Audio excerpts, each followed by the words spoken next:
Did it go out just now? It did?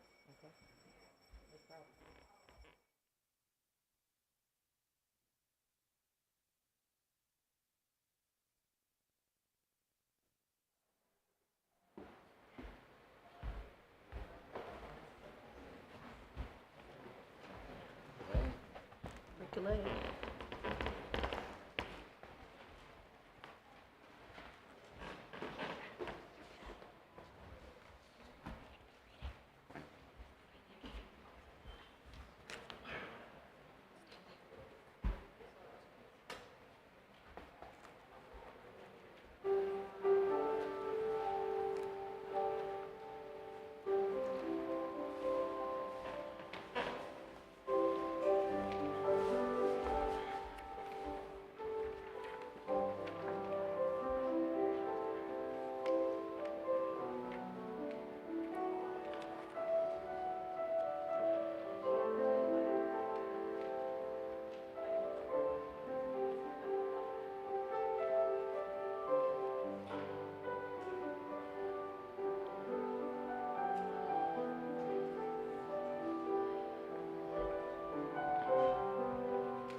Good morning. Welcome to the First Unitarian Universalist Church of Columbus. I am Adam Wacharski, a member of the First UU Youth Group, and my pronouns are he, him. We gather in the homelands of the Idina and the Hopewell in the Hawaiian Dot, the Miami and the Seneca and the Cuega. Let us take a moment of silence together to express our gratitude and appreciation for the connections of the indigenous people to this place.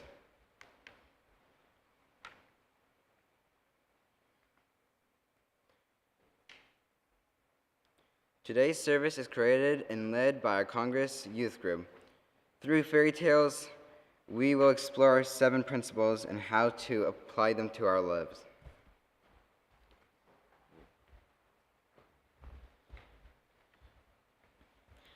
I will be leading us in singing our opening hymn, Standing on the Side of Love. The words will appear on the screen. It is 10:14 in our teal hymnal. Please rise as you are willing and able.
Good morning. I am Teddy Davidson, a member of our first UU youth group, and my pronouns are he, him, and they, them. Let us know you are here today by filling in our check-in form, online or at the greeter stand near the entrance. You can access the order of service, the Joys and Sorrows form, and our donation page by scanning the QR code in the lower left-hand corner of the screen, or by visiting us at firstucolumbus.org/Sunday. We also have pen and paper Joys and Sorrow cards, which you can submit at the candle table, also in the back. We now have a special message from our Board of Trustees. Hello, I'm Carolee Noonan. My pronoun are she, hers. As a member of the Board of Trustees, I'd like to invite you to attend our annual business meeting 1 week from today at 11:30 on Sunday, June 12th. There will be snacks. We'll take a few minutes break after the worship service and then gather back again at 11:30. The meeting this year will be a hybrid format, allowing you to attend either online or in person here in the worship center. As we have in the last couple of years, elections for leaders and share the plate will be online. The budget and minutes of the mid-year meeting will be approved at the meeting. Online voting has started, so watch your emails and church announcements for more information about how to access your ballot. We'll be electing members to the Board of Trustees, the nominating committee, and moderator, as well as voting on several issues. We're grateful to everyone who agreed to run for election, and as always, you can reach us at board@firstuucolumbus.org if you have any questions or suggestions. Thank you for participating in the important work of our congregation, and see you next week.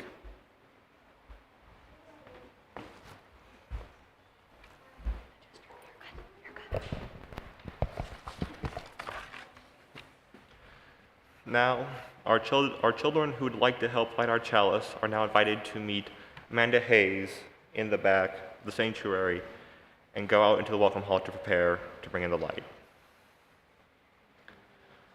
Our young people will return in just a few moments. Let us center ourselves as we listen to this morning's prelude.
Our chalice lighting words are from A Chalice Lighting for Children by Reverend Christian Smith and Alexis Capon.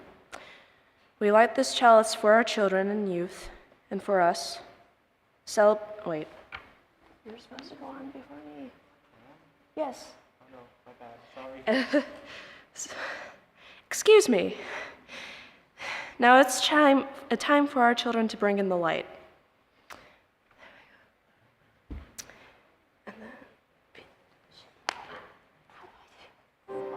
It's okay.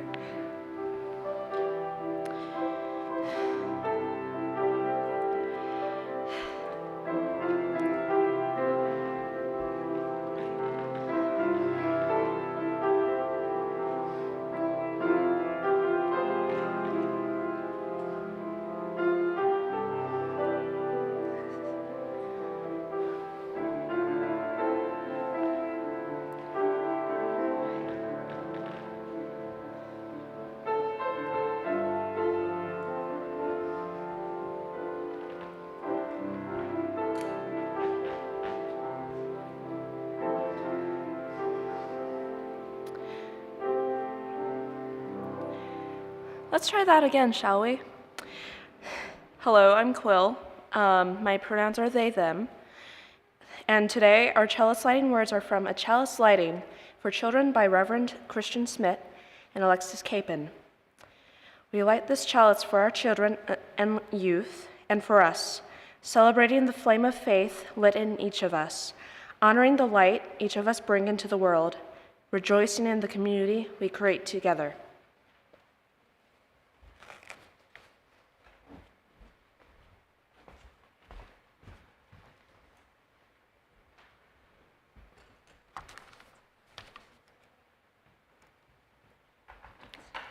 Thank you, Violet, for your help lighting our chalice. I'm Amber Scott, your Director of Religious Exploration, and my pronouns are she, they. Just a quick reminder that we need Sunday school and OWL teachers, youth group advisors, and coming-of-age mentors for next year. Please email me at amber@firstucolumbus.org to volunteer. In lieu of a storybook today, our whole service will be a theatrical spectacular put on by our youth group. With that in mind, there are no children's classes today, and families are invited to stay in the service the whole time. You are always welcome to check out the toys and activities in the We Worship area, Sloter Lounge, or to take a busy bag from the rack out in the welcome hall. And if you need to, you're also welcome to step out of the service at any time. I'd now like to invite our children and families to return to their preferred seats as we begin to set the stage for Act 1. Let's join the first UU youth group for a new take on a few classic fairy tales reimagined using our UU principles.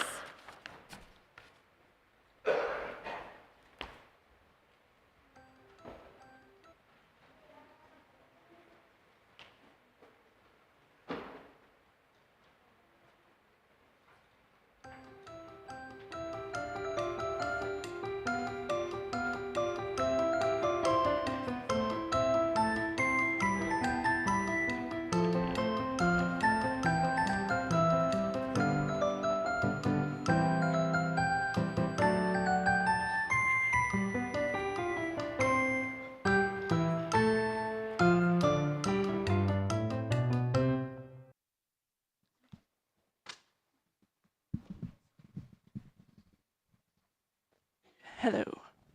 All right.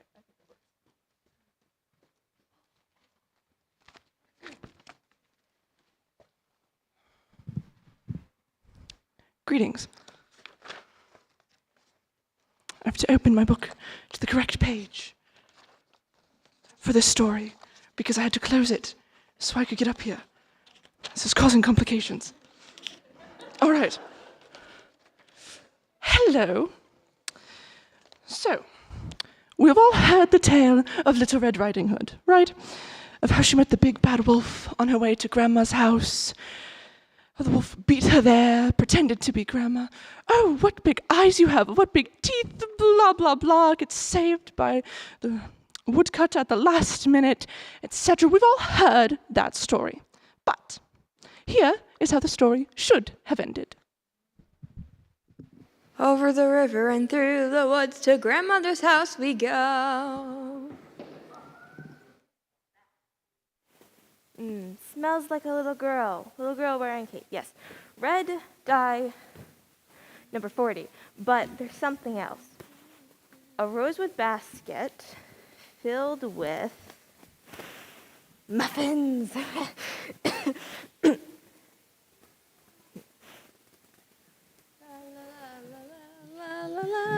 Pardon me, unaccompanied little girl. I couldn't help but notice you traveling alone, by yourself, through the woods, alone.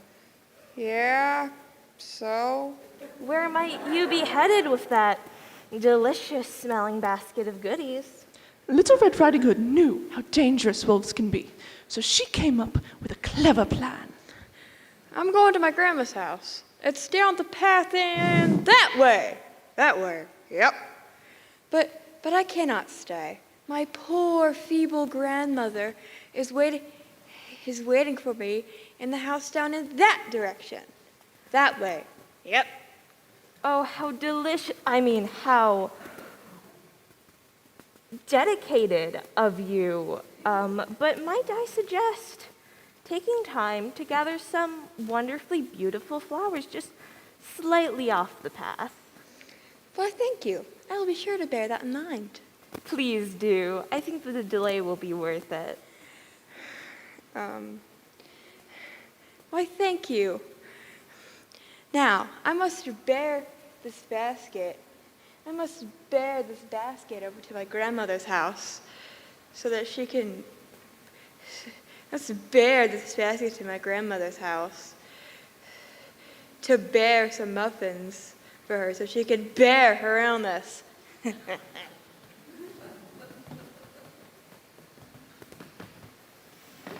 Yes. Now, you cut through the woods and get to grandmother's house first. Sucker. Sucker.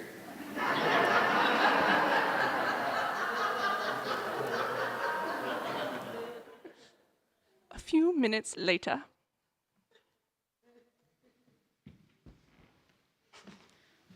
Bad directions? That's clever, but I wonder, whatever did happen to that wolf? I don't know.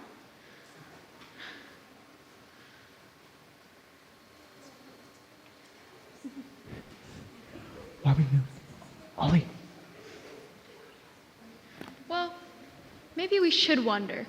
Did he ever find a reasonable search for the truth and meaning? I wonder. I wonder indeed. Hello, Granny. Oh, wait, not Granny. Large teeth you have. For me?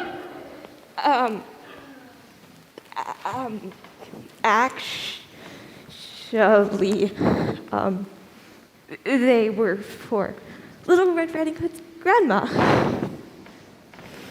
Oh, I did hear she wasn't feeling well.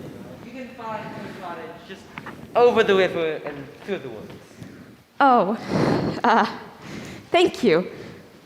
Sorry to bother. Enjoy your porridge?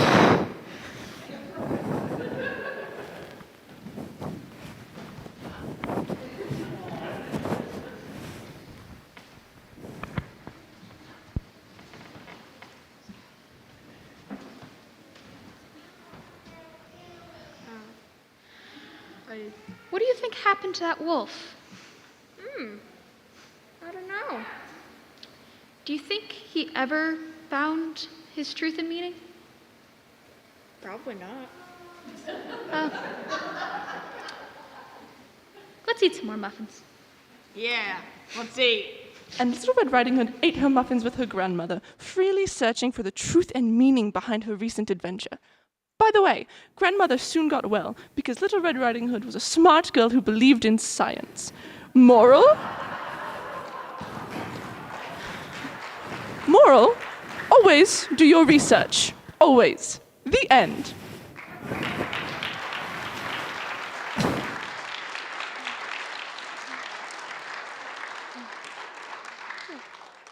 How are you all doing? I get to sit here while everyone else gets ready for this part. Why did the music cut off? There we go. Hello. Is everyone having a good morning? Mostly? That's good. I am too.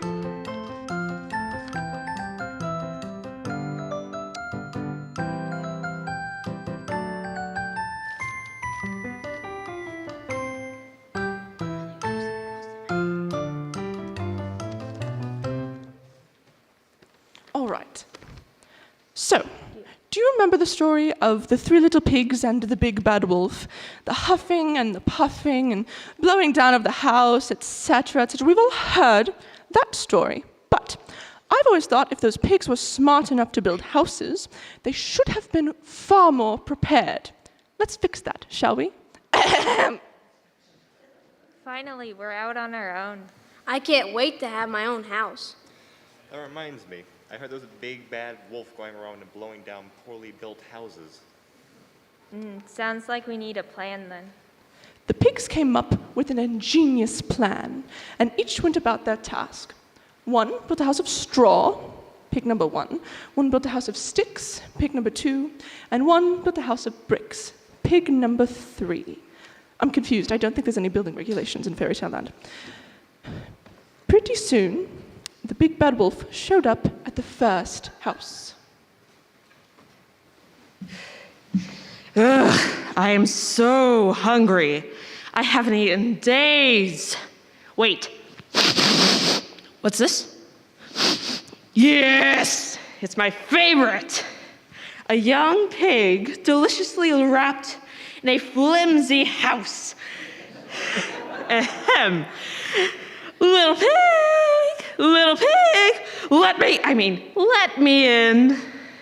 Ha, finally, the wolf is here. Not by the hair of my chinny chin chin. Are they rhyming with me? Fine, then I'll huff, and I'll puff, and I'll blow your house in. What? A trap? Fire!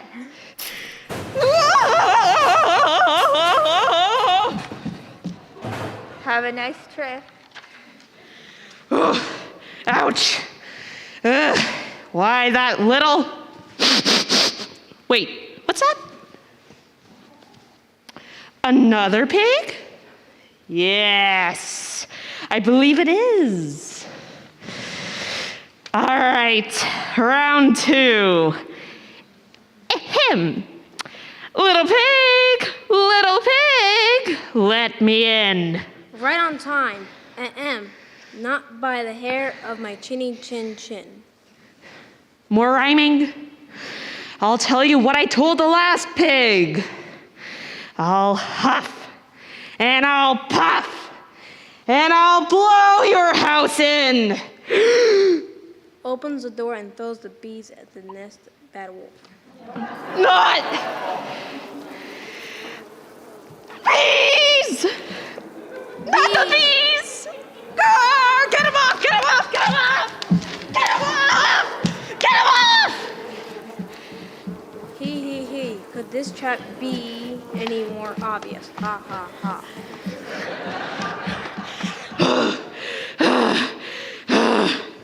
I think I finally got away from the... Ooh. A house. Oh, thank goodness. Knock, knock, knock. Hello? Is anyone home? I'm pretty banged up out here and I could use your help. I have been blasted by a cannon, stung by hundreds of bees, and I just knocked out one of my teeth. Ow. If you're home, could you please let me in? Not by the hair of my chinny chin chin. You're not one of those nasty pigs, are you? I gotta get out of here. Wait, what? You're not afraid of me? I'm not afraid. Look at him. I don't think he's so big and bad anymore, do you? I think you need to help him accept himself and help him grow spiritually. Oh, thank you. I thought you were gonna blast me off into another story. Did someone say another story? Someone needs a bed that's just right, and here they are. Well, what do we have to do? Looks like Wolfie has a problem, and we can fix it. And the 3 little pigs lived peacefully in their homes and taught their new friend the value of a vegetarian diet. The moral? I have more lines. The moral is you should never, ever try to break into a pig's house because there's no telling what they've got waiting for intruders. Spring traps, punch cannons, bees, or a good hot vegetable stew. This is the last story I will be narrating for you. My friend, Bertrude, will be coming up to finish. Eventually.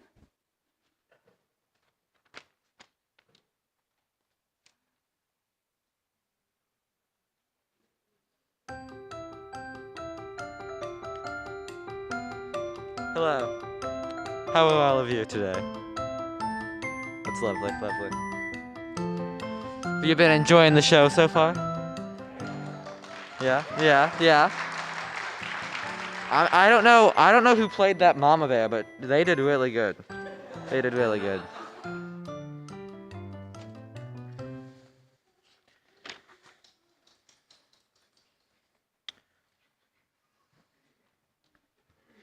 The Princess and the Pea is an interesting story. An overly picky prince determined to find a true princess, and the pea in the bed. Never mind. Odd tale indeed. Let's look at how this story should have ended, shall we? Oh, Mother, I feel I shall never find a princess that is truly true. Now it's starting to rain. Woe is me. Don't despair, my darling dear. You deserve a princess who is true as can be. And while the picky prince was at his whiniest, and the stormy storm had reached its stormiest, there came a knock at the castle front door. The prince opened the front door to find the soggiest, muddiest, least princessiest woman he had ever seen. Hello. I got separated from my traveling companions during this terrible storm.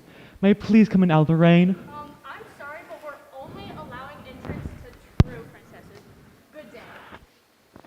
But the woman at the door would not give up, so she knocked even louder this time. Yes? But I am a true princess. Please, let me come in out of the rain. The prince was confused.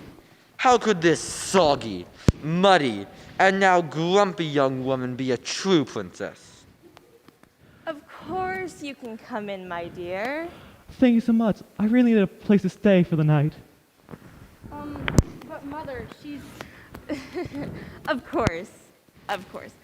Why don't you come in, get something to eat, and warm yourself by the fire as we prepare a nice room for you to sleep in for the night. Thank you so much. But Mother, why would you... Don't worry, darling. I have the perfect way to test if she is a true princess or not. So while the soggy princess dried out, the queen directed her servants to prepare a bed with 20 mattresses. More? Then she added 20 soft down comforters. More? And then the queen took a single tiny little green pea and placed it under the massive pile of comforters and mattresses. More? No. A true princess is sensitive. If she feels that tiny pea under all of that, then we will know she is a true princess. Why don't we just call the kingdom she's from and ask if she's a true This is the only way. The next morning at breakfast, the prince and the queen anxiously awaited the arrival of the princess. Finally, she dragged herself down to breakfast with what the prince thought were promising bags under her red, swollen eyes. Good morning, my dear. How'd you sleep last night? Sadly, I didn't sleep well at all. Thinking for the room, there was some kind of rock or lump under all those mattresses. And no matter how I tossed or turned, I just couldn't get comfortable. I never actually fell asleep. Hooray! You passed the test! What? You passed the test. Only a true princess would be sensitive enough to feel the pea under all of those sheets. So, you passed the test, and now we know that you are a true princess. Whoa. You're saying I show up on your doorstep, drenched, filthy, and exhausted, and you decide to test me? Yes, it was all of a test, but you passed, so hooray! And now you two can get married. No, we are not getting married. This is the meanest thing anyone has ever done to me. Why would I want to marry someone who treats women this way? Because I'm a prince, of course. What was it you said to me last night? All right, I remember. Good day. But wait, you're the only true princess in the land. Yeah, but you're not the only prince. I'm going to find someone better. Someone who respects my inherent dignity and worth. And she did find someone nicer. A kind prince who respected her and didn't put her through silly tests. They lived happily ever after and never ate peas. So the moral of the story is, always be nice to people and never hide your vegetables under the bed. The end.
Oops. Greetings. My name is Cameron. I am a member of the youth group here at First UU, and I am up here to talk to you about why stories matter. Of all of the books that have been banned or challenged over the last approximately 20 years, 41% feature a character of color, and 33% feature queer relationships, have queer relationships in the background, or are nonfiction or biographical pieces about being queer. Book bans directly target marginalized groups and remove desperately needed representation from people who have only just gained it in the past couple decades. This censorship that exists with book bannings is terrifying. And I don't think I really need to even get into the irony of them banning Ray Bradbury's Fahrenheit 451. It made me laugh. It's not necessarily necessary to this, but I felt like you guys needed to know that that is a very common one, and I find it funny. Stories hold immense power. They show us a new perspective on life, help us to understand the experiences of our peers, see what life is like for them. They often force us to have uncomfortable but still necessary conversations about our privilege and about the realities of the world we live in versus the ideals of the world that we want to live in. They give us hope and they make us feel less alone. These things matter. And without them, our worlds get a whole lot smaller. Think of every book you've ever read, from when you were little to however old you are now. Think of their impact on your life. The times where they made you feel seen and made you feel heard. The times where they gave you new language to describe what you were going through. A new perspective on your life, or they just helped you grow as a person and to understand your place in this world. This is why we need to keep making these books available to our youth and to all of us, because everyone deserves to have those moments where they feel seen, where they feel like they aren't alone, where they learn something new. This is why stories and books matter. Now, our youth group would like to invite you to help us create a banned book library for our congregation to share. Please watch your emails for more information on how to donate and to check out books. Now, up next is a video by a YA author, John Green, where he will be discussing his beliefs on why stories are important. Hank, it's Tuesday. So lately, my books, especially Looking for Alaska and Turtles All the Way Down, have been removed from libraries and schools in the U.S. due to their purported obscenity. I've talked about book banning before, and I don't want to talk about it directly today. Instead, I want to talk about what I think books do and why I write them. But the fact that I was a chaplain often surprises people who are familiar with me or my work. I think it surprises many evangelical Christians because they don't understand why a fellow Christian would intentionally pollute the minds of young people with books that include premarital sex and alcohol abuse. And of course, it also surprises many people who aren't religious because they're like, why would a seemingly thoughtful person believe that every Sunday all around the world bad wine suddenly turns into God's blood? Now, I don't generally talk much about my personal beliefs online because, this is the internet and I don't wanna. But I continue to find religion a helpful approach to the ancient conversation about how to live as a person in a world full of other people. That said, one of the first things I learned as a chaplain is that it's not about me, and it's definitely not about my beliefs, right? Because, if somebody drowning in an ocean of grief said to me that their loved one had no afterlife, it was not my job to question that, and if somebody told me that their loved one was now in heaven, it wasn't my job to question that either. My job was to listen, to really listen. I wasn't there to solve or fix their pain, which could not be solved or fixed. I was there to hear their pain and acknowledge it. As my supervisor often told me, don't just do something, stand there. And that is what I have tried to do with my work. I have tried to write books that don't just do something, they stand there. I believe that by just standing there, without judgment, stories can proclaim the full humanity of their characters, and in doing so, can help us to see the humanity within ourselves. But just as importantly, stories also invite us into other lives. They help each of us to understand the richness and complexity of people who aren't like us. And in that sense, I kind of understand book banning, because I think books are a threat to many contemporary power structures, because many of those power structures want us to see other people, especially marginalized people, whether they're marginalized because of race or sexuality or gender identity or mental illness or whatever. Power structures want us to see those people as less than fully human. And so I would argue that if great books have an agenda, it is not a liberal agenda or a gay agenda or a Christian agenda. It is a humanizing agenda, a mission to recognize and acknowledge the human value in ourselves and others. So Hank, in my faith tradition, we are called in the Gospel of Matthew not just to treat our friends or our neighbors as we ourselves would want to be treated, or to treat people with similar value systems as we ourselves would want to be treated. We are called to treat all others as we would want to be treated. To me, that does not mean deciding on someone else's behalf what books they should be allowed to read, nor does it mean hiding from high school students the realities of the human condition, both sexual and otherwise. To me, what it means is working to make space so that others, all others, can be treated both by individuals and by society with the same rights, dignity, and respect that I would want for me or for my family. And I think efforts to restrict stories are often efforts to restrict empathy. That's not in keeping with my faith, but more importantly, I don't think it's in keeping with a functioning society. Hank, I'll see you on Friday.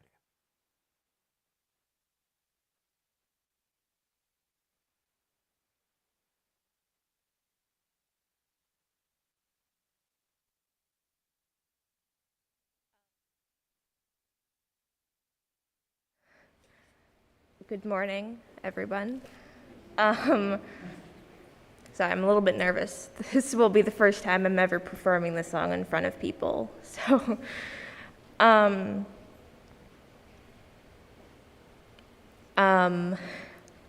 just wanted to take a minute to thank everyone for being here. It really means a lot. Being here online or right here in the sanctuary, it means a lot to all of us. I would also like to thank my stand partner who will be flipping the page for me, because I will not be able to flip it myself. And then I wanted to thank one more person that really helped me a lot. Thank you to my mom for staying up with me till 3 a.m. working on this song.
together to act like nothing's wrong.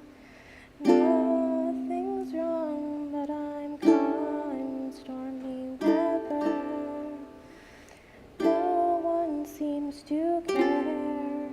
My voice is drowned away, but I won't stop trying until I find a way.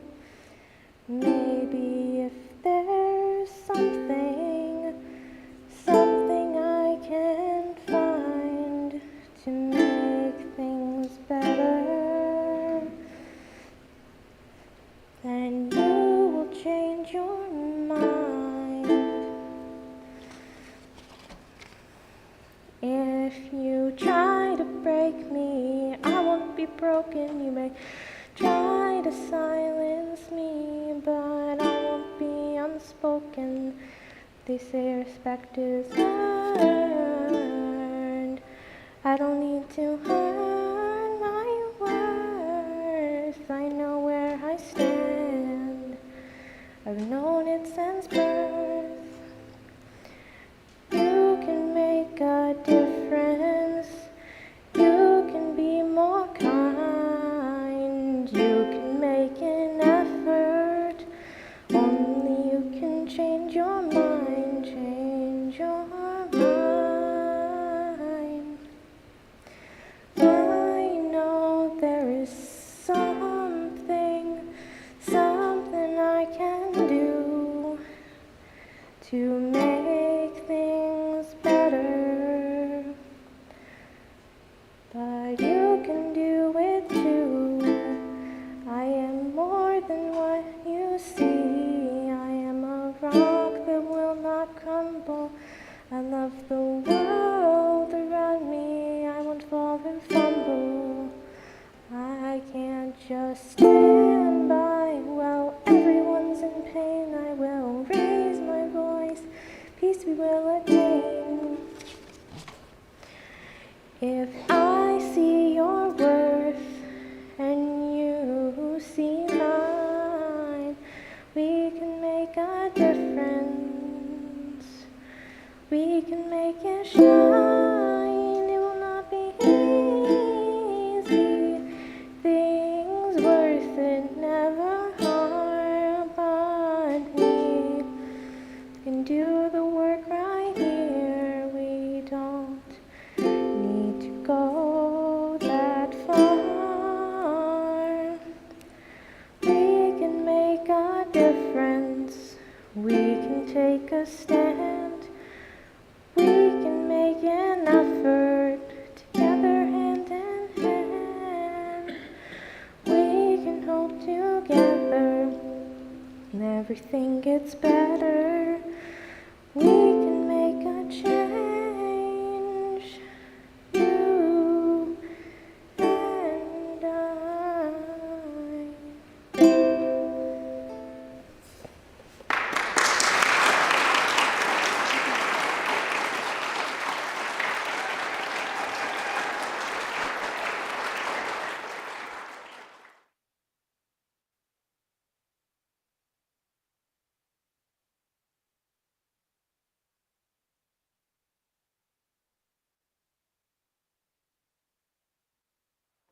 Thank you, Ivy. That was lovely. It is now time for our offering. Regardless of what you are able to give, we appreciate your generosity and your presence here. During the month of June, we are sharing our offering plate with Kaleidoscope Youth Center.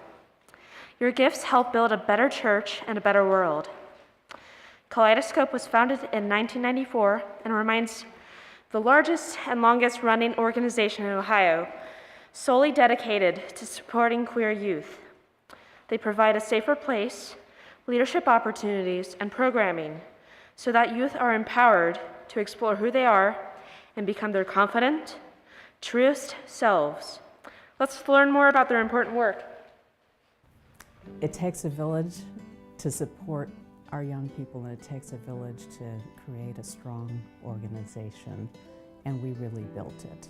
25 years for Kaleidoscope Youth Center, I think, is a landmark because it speaks to the multi-generational component that involves youth service. We've had new staff, new people join our team. We've expanded to include housing as part of the work that we do and case management, and keeping up with that in a way, not just that making it a good idea, but making it be like the right idea at the right time. And then of course, you know, as always, getting resources, financial resources to support the work and the growth and the very real need that we know is in the community. Kaleidoscope has given me the opportunity to grow as a person and to learn from people with other identities different from me. I think it was my first sense of community, so it helped me a lot. I think the challenges that the youth faced when I started in my role at Kaleidoscope, a lot of them were the same challenges young people face today. The key reason we found most youth came to Kaleidoscope was a matter of isolation. The youth who were coming to the center were coming for a multitude of reasons, looking for community, looking for support and connection to other resources that exist in Columbus, and then also for a safe place to explore and try and figure out who they were. For 25 years, our young people have kept this organization open and going and thriving and keep the energy here. And I think the 25 years just wraps all of that in. And the fact that we aren't 25 years old and struggling. We're 25 years old and thriving and growing, and I think that just really speaks volumes to the power of the work. Kaleidoscope has been very adaptable to the times and needs of young people in the past and today, and I thoroughly believe in that for tomorrow. You know, Kaleidoscope is the largest and the longest standing organization in the state of Ohio to serve and support queer youth. Currently, in Columbus, there are no other programs that center the needs and experiences of LGBTQIA+ youth. We are the only one. So we're not a quiet place that serves youth, but we're serving youth and we are at the table, we're present, and we're able to help make change. People in the community should continue to support Kaleidoscope because we need to continue to support our youth. It should be really easy to support KYC because if your values align with ours, it should be so easy to support us. KYC is literally perfect, so I don't really know what changes could bring to it. We need KYC. We needed it then, we need it today, and we'll need it tomorrow.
Thank you for that.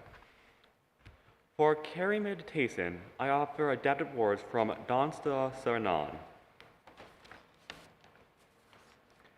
Fear teaches us courage. Anger teaches us patience. Abandonment teaches us strength. Illness teaches us gratitude. Grief teaches us love. To dislike someone teaches us to do better. We learn how to trust my mind, my being, my heart, my intuition, and the knowledge of my cells our ancestors carried on through me. I will love beyond fear and walk in balance. I will inhale the wind from every direction as deeply as my lungs will take.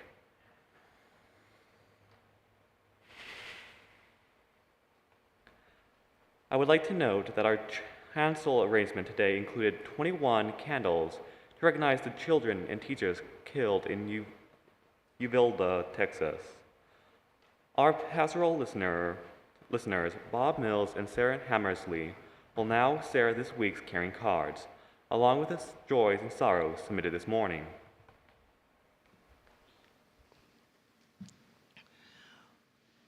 We would like to announce that Nate, the son of Kelly A's partner, is out of the hospital and doing well. We also extend our deepest sympathy to the families of the Uvalde children and teachers. We have 4 caring cards this week. Our condolences to Guy S., who lost his best friend from childhood, John, to a heart attack last week. Happy birthday to our Director of Music, Brandon Moss, on June 7th, and to our Director of Religious Exploration, Amber Scott, on June 9th. Happy birthday to both. And we would like to send special birthday wishes to Marilyn B., who will celebrate a milestone birthday this Thursday, June 9th. After the service, please stop by the caring table in Beach Hall to sign these caring cards and say hello to our volunteers. And now the joys and sorrows that have come in this morning.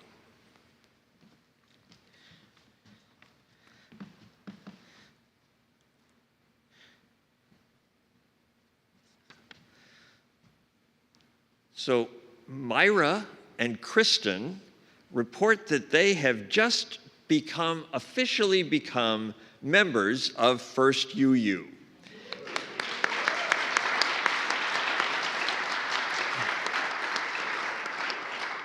Are they here this morning? If so, would you stand? Yay!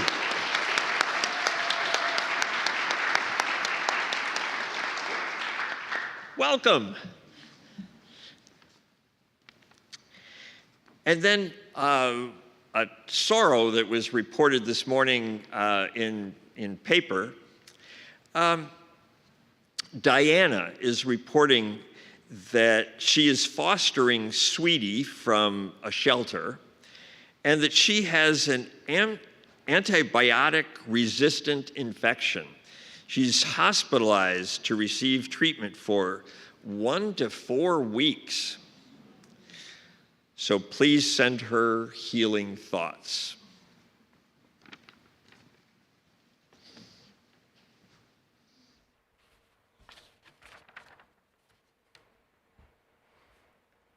As I ring our temple bell, I invite you into a moment of sacred silence, to reflect, imagine, pray, or simply breathe.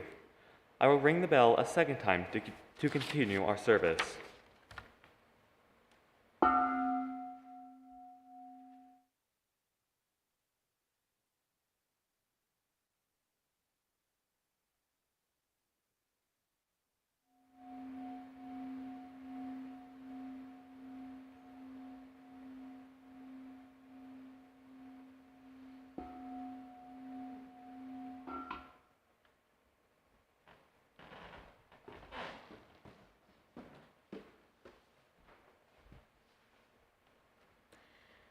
Our youth group has been on a mission this year to build strong connections and grow deeper roots within our community.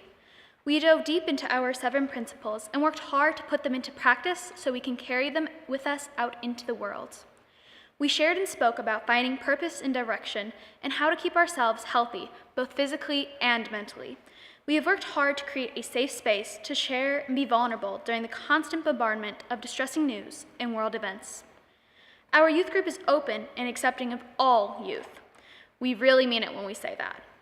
We welcome everyone, no matter your ethnicity, disability, orientation, or diversity. You are welcome here, and I hope you join us. Join us in our adventures out into our community and beyond. Join us in learning our part in shaping a better future for ourselves and the generations to come. Come find hope with us. And now I'd like to invite my mom, Andy Motarski, to the stage as we have a little something for her from our youth group.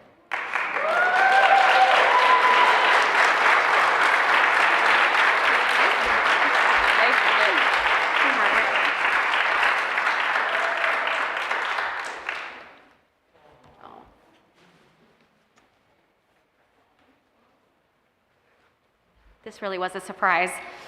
I wasn't prepared. Oh, my own rainbow squishy. Thank you. Thank you so much. Oh, they're lovely. Thank you.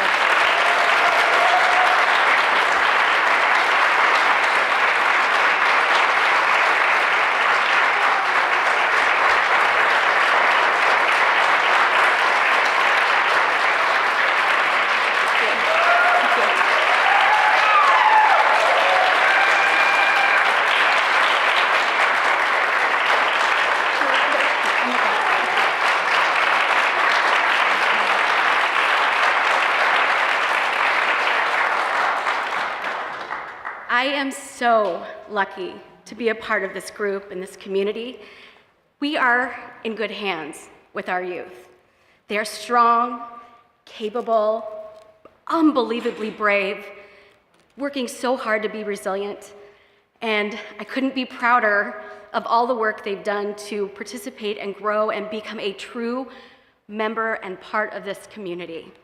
Thank you all for teaching me so much this year and last year and the year before that when we were on Zoom and learning together from far, far away. It has been the utmost pleasure to support you all, and I'm so excited to see what you're gonna do. Thank you.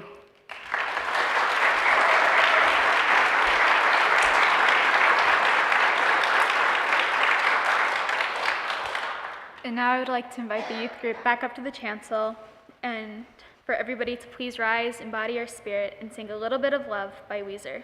The lyrics will appear on the screen.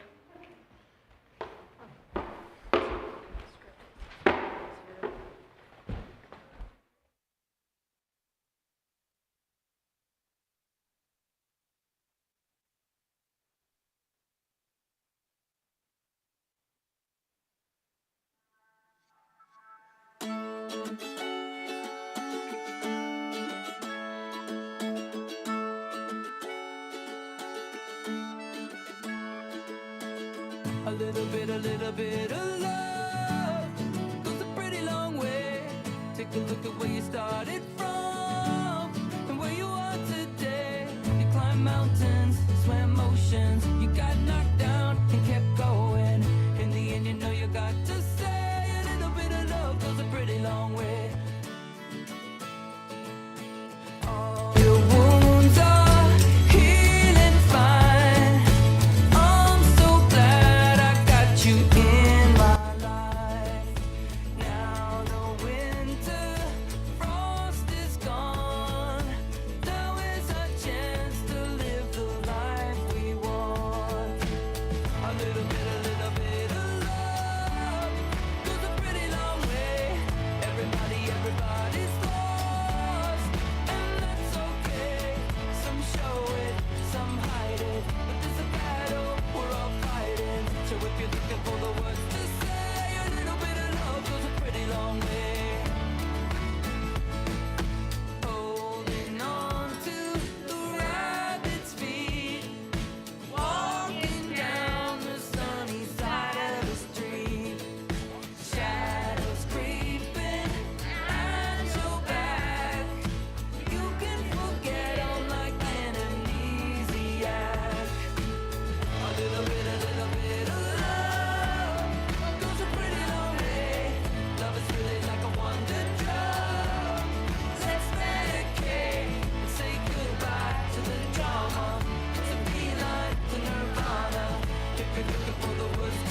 Yeah, you should go a little longer. Okay.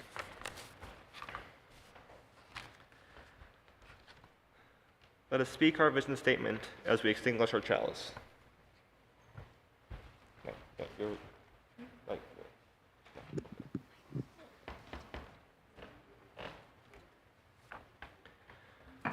we extinguish this flame, but not the light of vision. As we go forth, let us heal and transform ourselves and our world through reason and love. Thank you. Please remain seated as Nathan plays our postlude. We look forward to seeing you at coffee hour.